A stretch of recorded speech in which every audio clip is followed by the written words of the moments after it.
Hello, I'm Patrick McNee. The Illuminati is said to be a global secret society that has been operating for centuries. A hidden brotherhood that includes some of the world's most influential people, people of all races and religions that hold top positions in government, churches, business, education, science, medicine, military, financial, and charitable institutions. A secret fraternity whose sole purpose is to take over control of the entire world's resources, finances, and its people. If such a powerful secret society does exist, it represents the ultimate threat to the free world. In fact, it means that right now there is actually no free world at all. The New World Order first appeared on the plains of Shinar, where Nimrod proposed to build the Tower of Babel.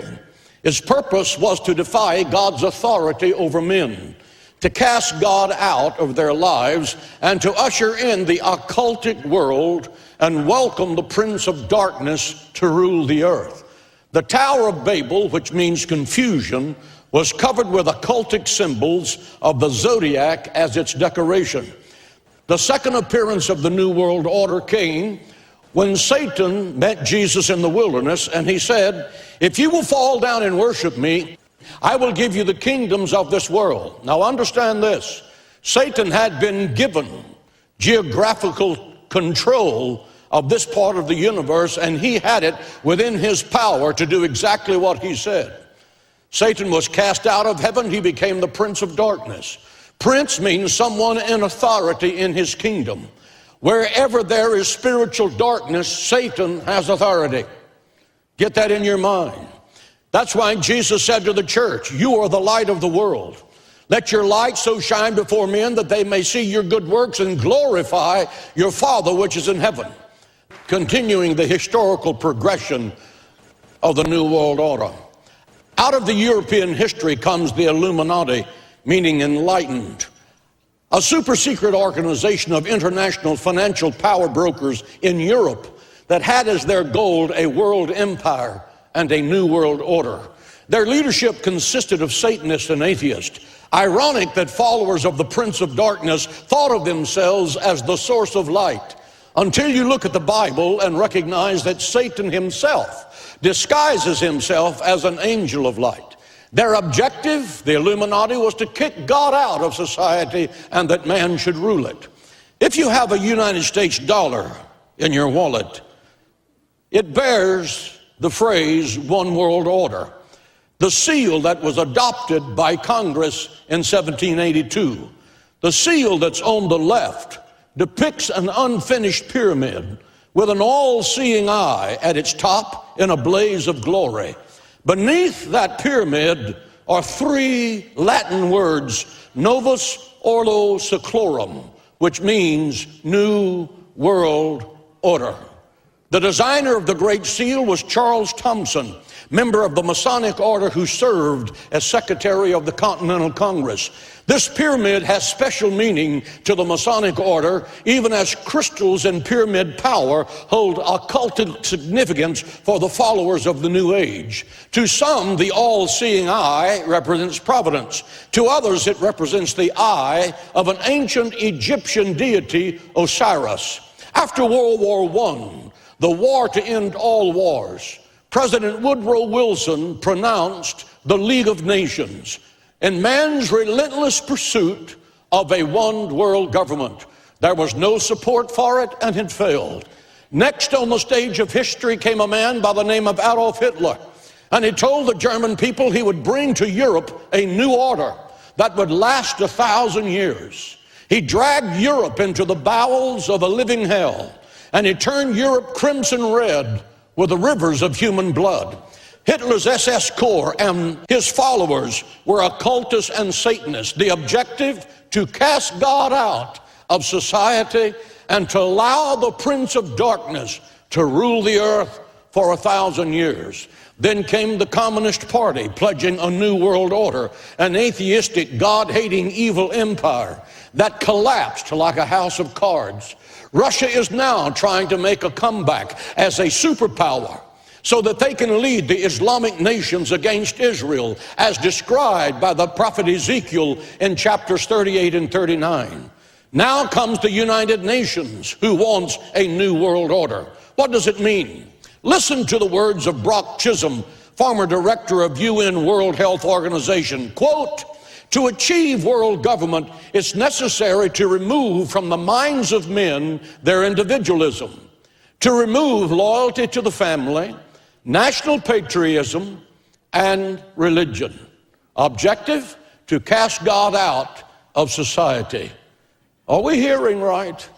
The United Nations is the Tower of Babel, not Babel, Babel, as in yakety yak. It is really the bully pulpit of tin-horn dictators on the Hudson. It's the house of political prostitutes who have sold themselves to someone else, and they think they're ready to rule the world. I agree with the slogan, "Get America out of the UN and get the UN out of America."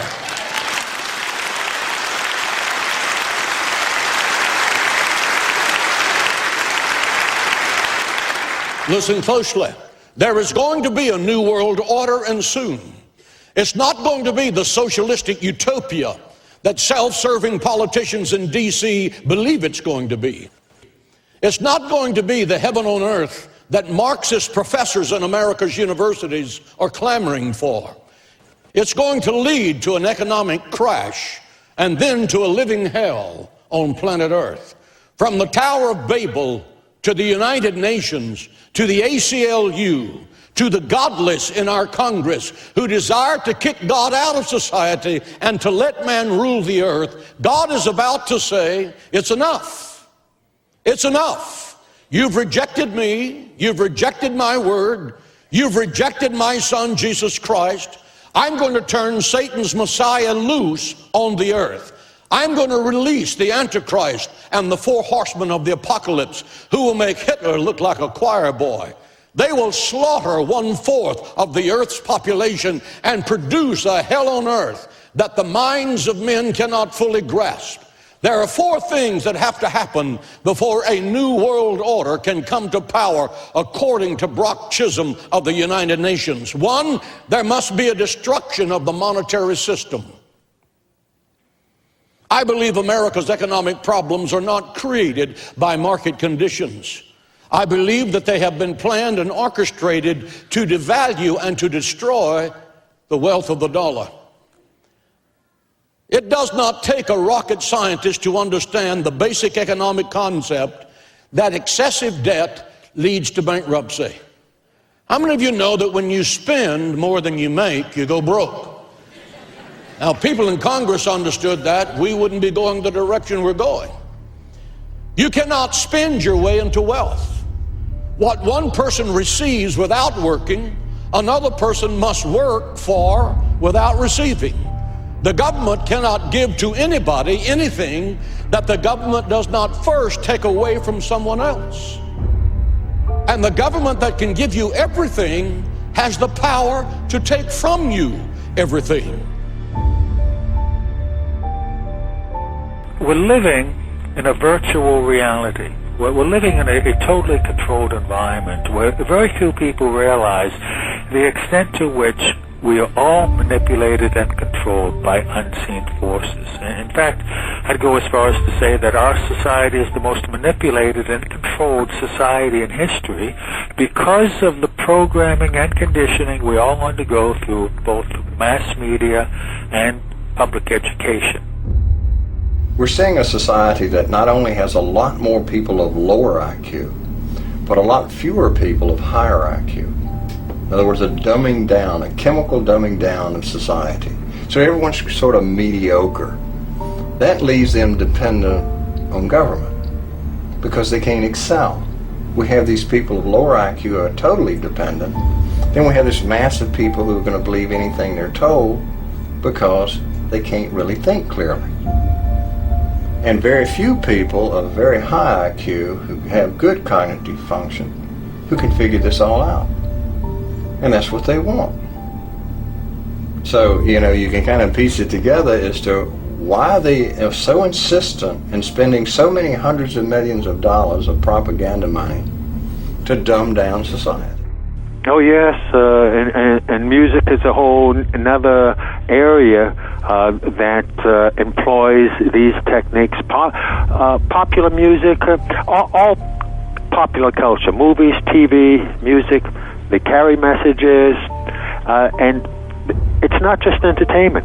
Entertainment is not value-free. It has ideological content. It presents a worldview that influences the people who are watching or listening. So we've got this disconnect, thinking that entertainment is harmless when it's the most important delivery system of propaganda, because it influences people without their conscious awareness, and that's the ultimate in controlling people in society, is to do it without them being aware of it.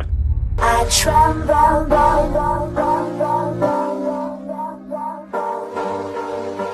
They're gonna eat me alive